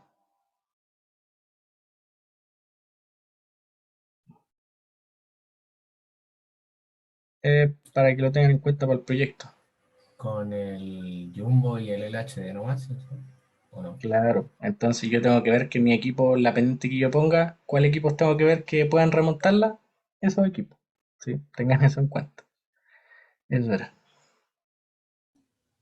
Ya, espero que haya quedado clara la explicación de por qué esta tiene una pendiente distinta. ¿Sí? ¿No? Sí, cabrón, sí, gracias, muchas gracias. Ya, perfecto. Ahora, lo otro que ustedes tienen que ver también es que si esta pendiente fuera del 10%, sería menos inclinada. Ponte tú que llega hasta ahí nomás. Y aquí, obviamente, tiene que ser paralelo, para arriba y para allá. Y si se fijan, el volumen que yo estoy almacenando es mucho menor que el que está acá abajo. Y para que sea equivalente, el volumen 1 y 2 con respecto al volumen 1 y 2 de la pendiente al 10%, voy a tener que hacer una excavación mucho más larga. Y eso me va a incurrir en más costos. ¿Ya? Por si acaso. Por esto eso se hacen de pendiente mayor. Mientras mayor sea la pendiente, más agua puedo tener. Más agua puedo almacenar. Oye, ¿y en el proyecto usamos una pendiente tipo 18 también o ahí ya habría que buscar de nuevo en Es que, alguna tesis que se haya usado? claro, es que ustedes pueden ver el tema de sus equipos, ¿cachai? Y pueden dimensionarlo en base a sus equipos también. Pero lo ideal es que, claro, pues se fundamenten en una tesis, en bibliografía, en información, para que quede bien completo su reporte y el cálculo que están haciendo. Ya. Gracias. Ya, dale. Ya. Voy a seguir entonces, permiso. Ya. Bueno, entonces los inputs son el ancho de la sección, 4 metros, el alto de 4, dijimos que era de 4 por 4, la pendiente el 18, y la tasa de infiltración anterior del ejercicio era 17 litros segundo. Convirtiendo esto a caudal en metros hora, o sea, en metros cúbicos hora, tenemos que dividirlo por 1000 y multiplicarlo por 360, obteniendo un caudal final de 61,2 metros cúbicos la hora. Los cálculos. El volumen de acumulación va a ser la tasa de infiltración en metros cúbicos hora por el tiempo de acumulación. En este caso va a ser un día.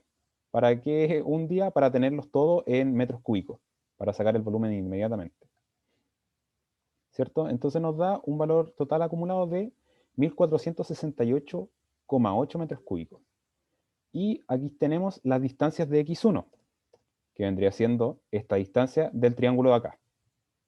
¿Ya? De X1 vendría siendo el porcentaje, la pendiente, perdón, en porcentaje, el 18%, y verlo con 4%, debido a la altura propiamente tal que tenemos acá. Vendría siendo de 4 metros de alto. Entonces tenemos que ver hacia el lado cuánto es lo que tiene. Finalmente nos da, ay, esto lo descargué mal, perdón. Esto, siempre traten de no utilizar decimales así porque nadie jamás en la industria les va a aceptar esto. Llega hasta aquí como máximo un decimal, sobre todo con los metros. 22,2 metros. Luego tenemos el volumen 1, que es este triángulo de acá. Va a tener el X1 calculado, el alto de 4 metros y el ancho de 4 metros. Finalmente nos da un volumen de 177,83 metros cúbicos. Perdón, 8 metros cúbicos. Finalmente el volumen 2 es aquí está malo también, ahí debería decir volumen 2 por si acaso. El volumen acumulado que nosotros requerimos, es decir, este volumen de 1468, menos el volumen que ya tenemos. Esto con la finalidad de que no se nos rebose el agua hacia las galerías, hacia abajo. Finalmente nos da un volumen de 1291 que debe tener la sección cuadrada anterior, o sea, la siguiente. Y para determinar el largo, porque aquí solamente determinamos el largo, tenemos que hacer el mismo cálculo que hicimos acá arriba, pero hacia atrás. Entonces, tenemos que tenemos el volumen dividido en el alto y en el ancho, finalmente nos da una distancia de 80,69 metros de largo. Finalmente, sí, esto es todo. Ya. Finalmente la estocada de bombeo nos queda con los 22,2 metros y los 80,7 metros. A esta distancia de acá, tiene algo importante, lo cual es que ustedes no necesariamente van a tener dos volúmenes. Por ejemplo, acá está dividido solamente porque es geométrico, porque es más fácil calcularlo geométricamente. Así que, bueno, esto después se multiplica por el largo, el ancho, perdón, que van a ser los 4 metros. Y lo que quiero recalcar acá es que su galería que tienen aquí, su estocada de bombeo, puede que no necesariamente les quede de esta forma, sino que les puede quedar, ya en un caso extremo, así. Y en este caso, solamente necesitarían un volumen 1 prima, por así decirlo. Entonces no es necesario calcular el volumen 2. Esto les puede pasar en el proyecto, por eso se los digo. No es necesariamente que existan dos figuras geométricas. Puede solamente estar bien con solamente el primer volumen. Lo otro, el tema de la acumulación que se hizo, esta de acá, que es la tasa de infiltración, por el tiempo de acumulación, ustedes me pueden decir, ah, ya, lo puedo sacar con el tema de la bomba, que la bomba va a estar constantemente sacando agua de acá. Pero si bien la bomba tiene un porcentaje de eficiencia, no trabaja todo el tiempo. Y en caso de que la bomba se eche a perder, se estropee, tenga que hacer una mantención muy importante, esta piscina tiene que ser capaz de retener el agua por al menos un día antes de su reparación. Por eso es tan grande. Y lo último es que, esto creo, no sé si lo habrán visto en clase, acá lo que falta en este dibujo esquemático es un muro de lodos, que es así. Este muro sirve para cuando yo ingreso el agua, por ejemplo, viene desde abajo el agua, ¿ya? Chuta. Viene desde abajo. Y yo voy ingresando agua desde una estocada inferior. Generalmente, el agua de acá viene con detritus, viene con polvo, suspensión, y las mismas perforadoras que van haciendo los jumbos también necesitan agua. Entonces ahí se va formando lodo, por así decirlo. Entonces esta mezcla de barro con agua, no, lo ideal es que la bomba que tengamos resiste y se mantenga. Y para ello hay que protegerla y cuidarla, o hay que mantenerlo a la vez. Y si le estamos dando mucho lodo, muchas partículas pequeñas, pueden averiarla más rápido. Entonces, ¿qué va a pasar? Que todos los sólidos, más o menos de tamaño importante, van a quedar aquí atrapados en el muro de lodos, evitando que pasen hacia el otro lado y aquí tengamos agua limpia. Y lo otro es que después esto se va limpiando, po. Esto que se ve aquí, que es como puro barro, viene el LHD, lo pesca, lo saca y se lo lleva. ¿Ya? Por si acaso. Esto se va haciendo mantenciones generalmente, regularmente. Disculpa, ¿Sí, sí? tener eso igual me imagino que quita un poco de volumen, ¿no se considera nomás? Exacto. Sí, esto para el caso ejemplo de acá no se considera.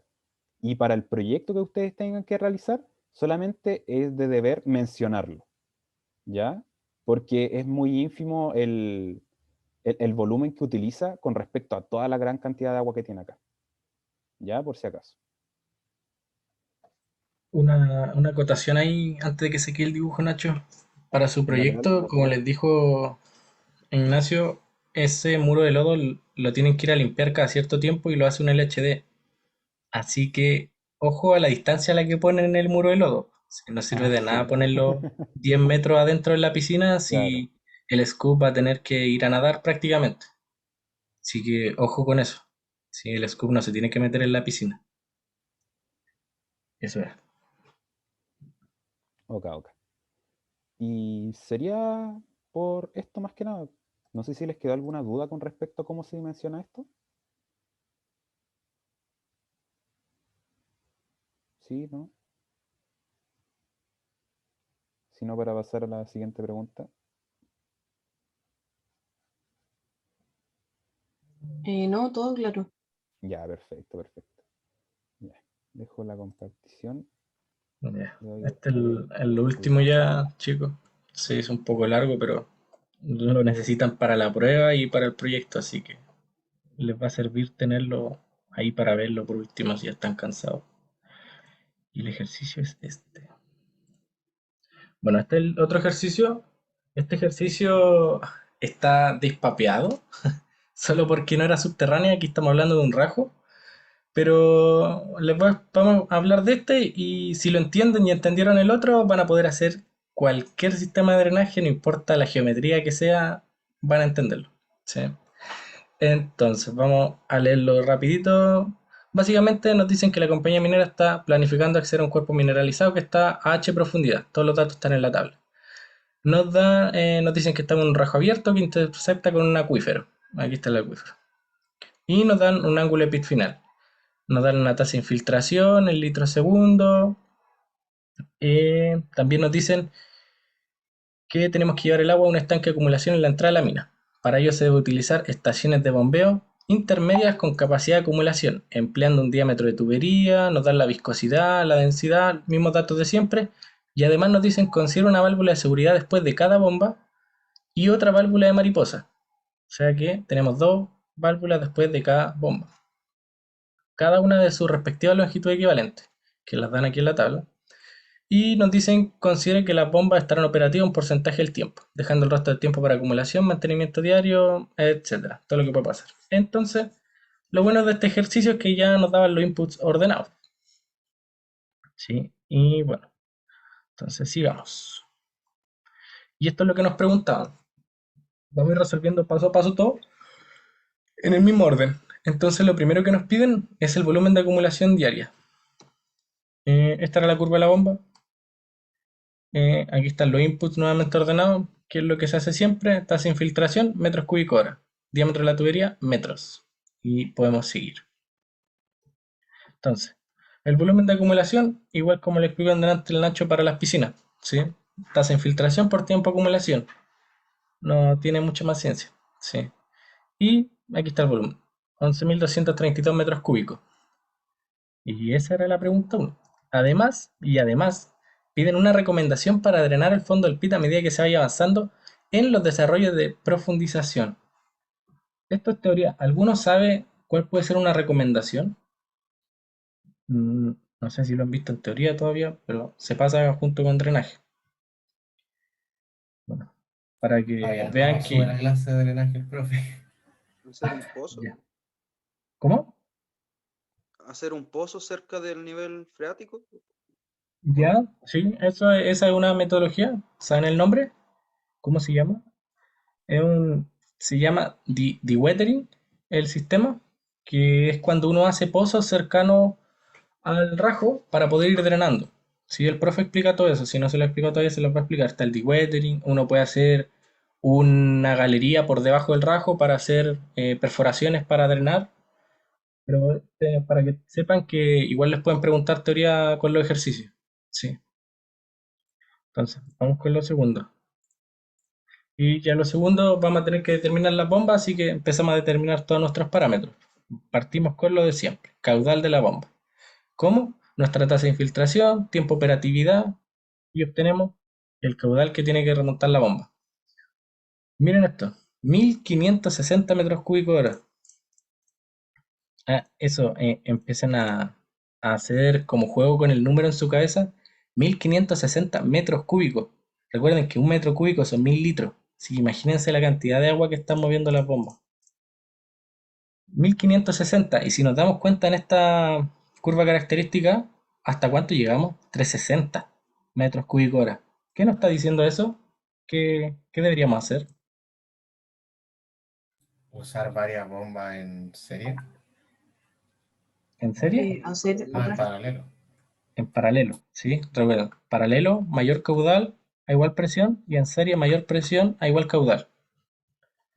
¿Sí? Entonces, claro, necesitamos mover 1560 y nuestras bombas llegan a 360. Oye, yo debería tener estaciones con varias bombas en paralelo. ¿Cómo determino yo cuántas bombas en paralelo? Bueno, lo divido por un número de bombas. En este caso fueron 7. La pregunta es, ¿cómo sé que son 7? Vámonos a la curva. 1560. Si yo, por ejemplo, se me olvidó cuánto daba, 223, voy a rayar. 7 bombas con 223, más o menos por aquí, ¿ya? Supongamos que era por ahí. ¿Por qué se dividió en 7? Imaginémonos, voy a tomar mi calculadora, 1560 dividido en 3, da 520, no me alcanza. 4, supongamos que son 5, da 312, ya 312, da por aquí. Ya. Si se dan cuenta, es muy probable que yo esté trabajando en este rango entre 73 y 75, pero con 7 voy a estar entre 76 y 75, de hecho muy cerca del 76.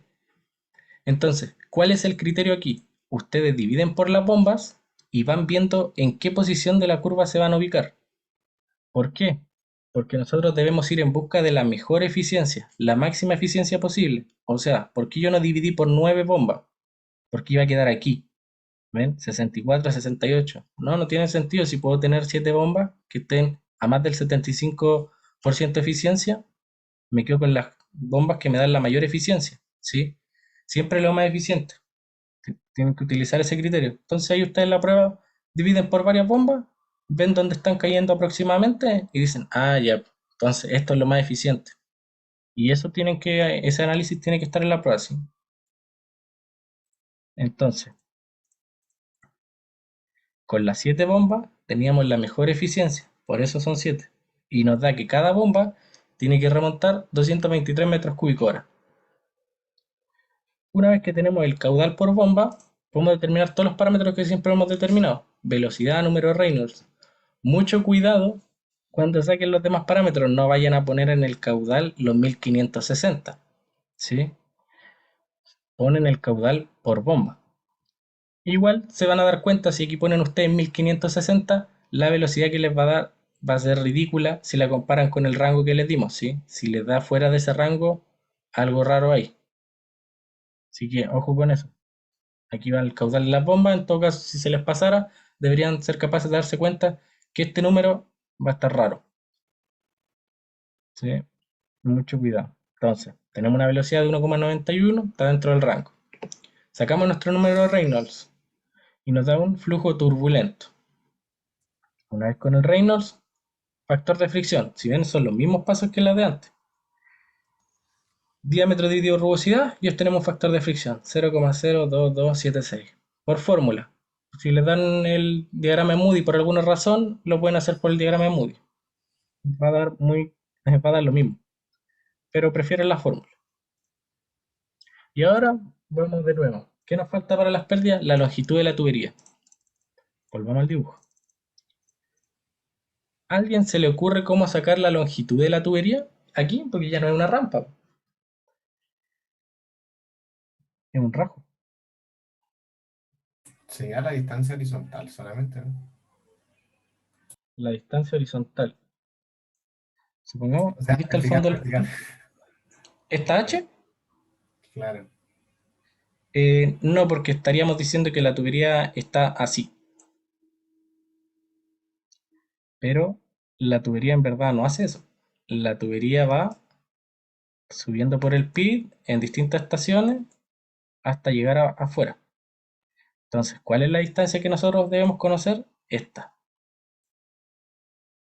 Debemos conocer cuánto es la longitud que hay desde el fondo del pit hasta el inicio.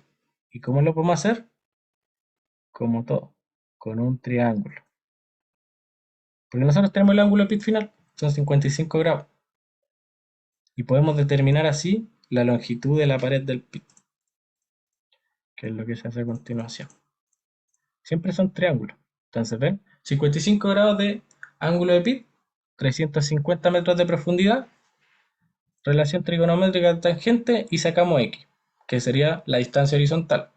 Una vez con la distancia horizontal, Pitágoras, ¿y qué tenemos? La longitud para el rajo. Y eso es la longitud de nuestra tubería. ¿Sí? Si se dan cuenta y entienden esto, da lo mismo que figura les pongan, hacia dónde tengan que llevar el agua. Si entienden la geometría y por dónde debe ir la tubería puesta para llegar hacia allá, pueden hacer cualquier ejercicio. Si es un rajo, si es subte, si no es una mina, tienen que llevar agua de un lado a otro nomás. Entendiendo la geometría y pensando en dónde va a ir la tubería, pueden sacar todo esto sin problema. Sí. ¿Se entiende esto, cierto? Que esta era la pared del pit. Sí. Ya, sigamos entonces. Bueno, y una vez que tenemos la longitud, los mismos pasos de antes.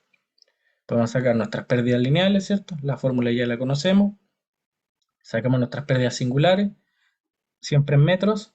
Y ven, aquí es lo que les dije en delante. Nos dicen que después de cada estación o bombas tenemos dos válvulas, una de seguridad y la otra era mariposa. Entonces, ¿qué hacemos? Ah, ya, por cada estación tenemos 45 más 80 entonces. Y esto es por cada estación, ¿sí? Ojo ahí. ¿Por qué aquí hago referencia a estación y no bombas? Porque recuerden que estamos trabajando con bombas en paralelo, así que están conectadas unas a otras, como un sistema paralelo. Así que cuidado aquí. En el anterior estaban en serie y teníamos solo un sistema y era por bomba. Bueno, así que, ojo, recuerden siempre, esto que está aquí, como lo estamos calculando, es solo por bomba por estación. Y lo mismo de antes, primero sacamos una altura a remontar, que esta sería la aproximada, que va a ser las pérdidas lineales más las pérdidas singulares, más la distancia levante vertical, o la profundidad del PID en este caso. Serían los 8,89 más los 2,6, los 3,50, 361,5. Y ahora, ¿cuántas estaciones yo tengo que tener? Y hacemos el mismo iteración de adelante, con dos bombas, con dos estaciones, perdón, con tres estaciones, con cuatro estaciones, ¿sí? Y nosotros, viendo la curva, no sé, aquí está, 160, 120 y 80. 180 no nos daba, 90 está muy abajo, 120, ya, 120 está bien, ¿sí? Pero 90 está acá, y no, está muy abajo. En cambio, con 120 vamos a quedar por aquí. Vamos a estar trabajando con buena eficiencia, ¿sí? Son siempre los criterios de ir viendo las curvas. Es más fácil cuando uno tiene la prueba porque tiene la hoja al lado, entonces puede ir viéndola directamente. Y finalmente, cuando ya sabemos cuántas bombas vamos a utilizar, podemos obtener nuestra altura a remontar efectiva, que van a ser los 8,89 más los 2,6 por 3 más los 3,50. En serio, no se les vaya a olvidar nunca cuántas bombas, cuántas estaciones tienen. Y sacar la altura a remontar por bomba, en este caso sería por estación. 122,23 metros. Entonces, en resumen, necesitamos 3 estaciones de bombeo que sean capaces de remontar 122 metros cada una. Y en cada estación tenemos 7 bombas en paralelo para poder remontar el caudal solicitado. En total necesitamos 21 bombas. 7 por 3, 21. ¿Sí? Y ahora lo de siempre. Tenemos que entregar todas las especificaciones de nuestra bomba. Entonces nos vamos a las curvas de la bomba. Y ubicamos nuestro punto de instalación. Caudal 223. Altura a remontar por estación 122 metros. Y lo mismo. ¿Puedo utilizar este punto para trabajar? Como vimos antes, no. Porque el fabricante no tiene un rodete de este tamaño. Entonces, ¿qué hago yo? Desplazo hacia arriba para mantener el caudal y voy a tener una mayor altura a remontar por el ajuste de las curvas de resistencia que mandan antes. ¿Ven? Aquí yo ya no lo hice porque ya se lo expliqué antes. Ustedes saben que está ahí, existe. Saben cómo pasamos del punto de instalación al punto de operación. ¿Sí? Finalmente, sacan todas sus especificaciones. Diámetro rodete, 13,1/4. Eficiencia, 75% aproximadamente. NPCH, podría ser 5, podría ser 5,1. Y la potencia está aquí, entre 125 y 150, ya, 148, 145. Son aproximados, no hay un valor que esté en la pauta y si no ponen 145 está malo. No, es aproximado. Entonces, finalmente, en base a lo calculado, siempre hay que entregar el resumen al final del ejercicio. Cuántas bombas y de qué características, no se les vaya a olvidar. El punto de operación es este, con un diámetro rodete, con una eficiencia, con un FCH, con una potencia. Todo. ¿Sí? ¿Y cómo quedarían las estaciones? Así. Este es el fondo del pit. Tenemos la primera estación, la segunda estación y la tercera estación. Y ya podemos con la tercera estación llevar el agua hasta el estanque al inicio del pit. ¿Sí? Disculpa.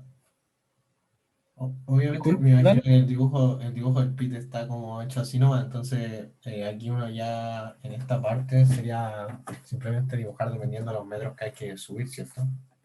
Claro, claro. O Bien sea, al uno ojo tiene con la... la distancia vertical, ¿cierto? Y puede perfectamente 3 estaciones y divide la distancia y ubica su estación en esa distancia. ¿Sí? Ya, ya. Sí. Oye, y la parte del nivel piezométrico, ¿cómo sería al final? Donde se está No, es que extrayendo este el era el agua del ejemplo cisterna. del... Aquí hay un pozo donde está succionando el agua. No es necesario agregarlo en el dibujo, no se les pedía. Eso, así tenemos el dibujo. Pero el nivel pisométrico quiere decir que hasta aquí está el agua en el pozo. Eso indica. ¿Sí? Pero no es algo que se les pidiera hasta aquí porque está indicando algo, ¿no? Pero ustedes tenían que, se les pedía que la estación en el pit. ¿Sí? Déjame Sí. complementar un poquito ahí, Basti, con respecto a Póngale. eso. Ya, chicos, miren, este ejercicio, por cómo está de esta forma planteado, indica, chuta, yo estoy tratando de rayar como si vieran, voy a anotar. Ya, está indicando aquí el nivel piezométrico, el límite donde está el agua, ¿cierto? Y ustedes saben que mayoritariamente en Rajo se utiliza anfo pesado y explosivos bastante potentes que generalmente no funcionan bien con agua. Entonces, ¿cuál es la gracia de esto, de extraer esa tasa de infiltración? Bajar el nivel piezométrico un rato, ¿cierto? Para después, cuando yo haga la otra expansión del pit, no toque con el agua y esto no se me llene de agua al momento de extraerlo. Para eso generalmente se hace esto, ¿ya? Por si acaso.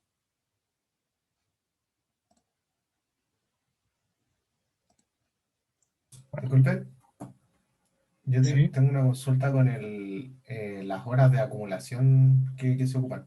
Creo que el profe para el informe para el informe 3 del laboratorio nos dio ese dato, ¿cierto? Como unas Para horas el de PUMSI. acumulación. Sí. Sí. Y esas horas, ¿cómo funcionan? Es que uno deja que se acumule agua durante ese tiempo para después sacarla. Eso es como lo que se hace. Correcto, correcto. Si ustedes le están diciendo, por ejemplo, aquí, a ustedes les dan su tasa de infiltración y le dicen, oye, tu piscina tiene que ser capaz de aguantar 72 horas, tasa de infiltración por 72 horas, volumen de acumulación de la piscina. Y tu piscina tiene que estar diseñada para soportar ese volumen. O sea que una vez que pasarían, no sé, pues esas 24 horas que salen ahí recién la bomba se activa y empieza a funcionar. ¿O no? No, no, no, no, eso es distinto. En este caso, la acumulación es de 24 horas porque la bomba está trabajando 30% solamente. Y el resto del tiempo se acumula. Y el resto del tiempo que tú tienes ahí tiene que estar de holgura, porque si tu bomba falla, la verdad es que no te va a demorar 1 o 2 horas en ir a hacerle mantención o cambiarla. Entonces, siempre para el volumen de acumulación una piscina se dimensiona mínimo con 24 horas, mínimo para un día, ¿sí? Se pueden dimensionar para 2 o 3 días incluso. Por ejemplo, el profe que nos dio un dato, no sé, a mí creo que me dio como 30 horas, por así decirlo. Sí, Tendría que hacerlo este mismo cálculo, pero con un 30, ¿y cierto? claro, es lo mismo pero con un 30 y diseñar tu piscina para ese volumen. Ya, gracias. Sí. Sí, ojo, ojo con eso, chicos. La piscina es mínimo 24 horas y no porque la bomba sea el tiempo que le queda a la bomba, no, van aparte. La bomba opera un tiempo y la piscina mínimo va a estar diseñada por 24 horas, por cualquier cosa o falla, porque uno se demora en cambiar la bomba o en repuesto, o puede que sea el caso incluso que en la mina no tengas el repuesto de una bomba y te haya cavitado y te haya demorado en entrar otra bomba. Entonces, por eso sí menciona así. Bueno, ya finalizando, y pusimos unas fotos de por qué es importante el drenaje en mina, que unas fotos que son del teniente, que saqué una vez. Aquí estaba la frente, y se dan cuenta, miren el agua aquí, hasta la pantorrilla, casi la rodilla. Y ahí hay una camioneta. No se ve muy bien la foto, pero esto no puede pasar en la frente. Sí, una camioneta aquí andando, los viejitos caminando. La verdad es que las botas son repesadas y aquí no es pura agua, ¿sí? Está lleno de barro, es pesado, como caminar en arena movediza, o sea, los viejos se cansan, los equipos no pueden pasar bien, por eso se hace el drenaje. Hay que evitar todas estas cosas. Aquí un video, ven, mira, no es agua, es directamente barro y es pesado caminar. Entonces, todo esto del drenaje es importante porque disminuyen los tiempos, aumentan los tiempos de ciclo, los equipos no se pueden mover bien, se pega la lama en los neumáticos, muy malo. Y bueno, aquí hay un video que es re bueno, de la construcción de un túnel en Colombia. Si se dan cuenta, aquí están perforando una frente y miren, aquí hay una bomba de lodo que está drenando la frente. Fíjense la cantidad de agua que hay. Y esto es solo del Jumbo. Miren. Mira la cantidad de agua que hay y cómo se la lleva la bomba. Y esa es la importancia de tener las bombas en la frente que van a tener que calcular para el proyecto. Imagínense el Jumbo perforando 60 tiros con 2 brazos que consumen 100 litros segundo con toda el agua en la galería, más la tasa de infiltración. La cantidad de agua que tendríamos que tener a los viejitos listos para nadar adentro de la mina prácticamente. Así que esto, por eso se hace todo el drenaje, ¿sí? Y esto tienen que considerarlo en su proyecto y por eso cuando dimensionen sus piscinas tengan cuidado, tienen que considerar la tasa de infiltración y el agua que utilizan los equipos, porque aquí pueden ver ya, se pueden dar una idea de cuánta agua está utilizando el Jumbo, por como tenía la sección, y esta sección se ve enorme, piensen que el Jumbo es de 3 brazos, ¿sí? Así que para que lo tengan un poco en Profesor, consideración, porque uno pregunta. no... ¿Sí? Ahí entiendo yo que estamos trabajando en la frente, entonces sería como el nivel más abajo. De ahí esa bomba sumergible la lleva a una piscina. ¿En la piscina es necesario también tener otra sumergible o puede ser de superficie? No, claro, voy a utilizar otro... Bueno, aquí mismo. Lo que pasa es que por eso ustedes tienen el muro de lodo, porque cuando ustedes tienen sus piscinas, imaginemos que esta va a ser la piscina, ya, hacia abajo. Imaginemos que Ya, esta es la piscina. Imaginemos que esto fuera la piscina. Y aquí tenemos el muro de lodo. Es malísimo el dibujo. Ya, pero ¿saben qué? No. Es malísimo el dibujo. No. Voy a irme de la piscina. Aquí. Ya. Lo que pasa es que, claro, en la clase el profe incluso muestra un ejemplo donde usan una bomba que es sumergible en la piscina. Pero el tema de las bombas sumergibles es que no mueven tanto caudal como una centrífuga o tanta altura de repente como algunas centrífugas. Y las centrífugas igual son más baratas. Si uno piensa, van al home center y buscan bombas centrífugas y en el home center las venden sin problema. Pero ¿cuál es el problema de las centrífugas? Que no están preparadas para remover sólidos. Entonces, ¿qué se hace uno? El muro de lodo. Y decantan los sólidos y así el agua que está a este lado es prácticamente agua limpia, no es pura, claro, claramente no es pura, pero los fragmentos más gruesos quedan acá. Entonces yo aquí puedo poner perfectamente una losa y poner una bomba centrífuga. ¿Sí? Y eso es lo que ustedes tienen que hacer, trabajar con bombas centrífugas, porque si no, no, por eso ponen el muro de lodo. ¿Por qué? Son más fáciles de mantener, ¿cierto? Están siempre fuera del agua, son más económicas también, ¿sí? Y con respecto a lo de la frente, claro, imaginemos que nosotros tenemos aquí la frente. Como todavía no han visto la clase, quizás el profe no lo haya explicado, quizás sí, y yo tengo aquí a mi jumbo que está perforando la frente y está botando agua. Imaginemos que yo tengo mi piscina acá, hacia acá. Entonces yo tengo que ser capaz de llevar el agua que está en la frente, desde la frente hacia la piscina, ¿cierto?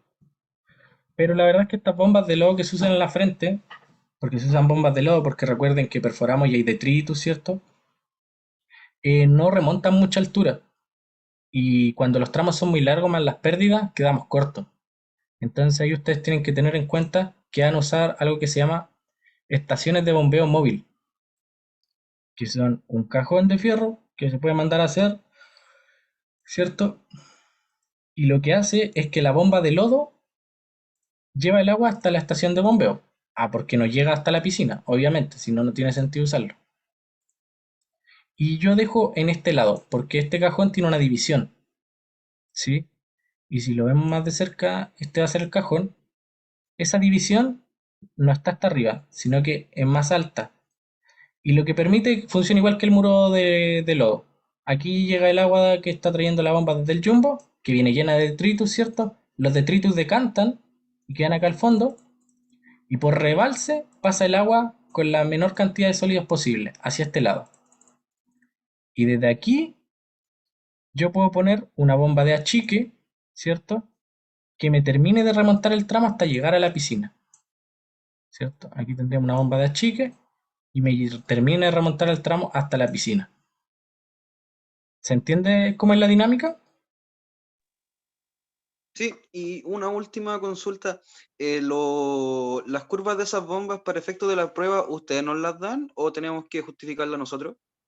En la prueba, si en llegar a entrar algo así en la prueba, se les van a dar las curvas, ¿sí? No, las curvas no se inventan, las curvas las da el fabricante y son de una bomba en específico, ¿sí? Entonces siempre se las va a dar. Para su proyecto ustedes tienen que buscar esas bombas, Claro. Ya. ¿sí? Ahí hay algunos Muchas tips por ahí. Ah, lo voy a aprovechar de decir el tiro para que no pase de nuevo. Generalmente se usa los catálogos de Grindex, que son una empresa conocida. Mucho cuidado que esta bomba de lodo la manipulan de repente los viejitos. Mucho cuidado con Grindex que tiene unas bombas Mega H. Si ustedes ponen una bomba Mega H, cuando estén buscando, vean, y pesan 1 tonelada. Si ustedes ponen una bomba aquí de 1 tonelada, el viejito no la van a poder ni mover. Así que ojo con eso, no vayan a cometer ese error. Ojo con las bombas y con el peso de las bombas. ¿Sí? Eh, eso. Si no hay más dudas, no sé si alguien tiene alguna otra duda, pero ahí ya, eso sería la ayudantía, chicos. Fue larga, pero voy a dejar de grabar, la verdad.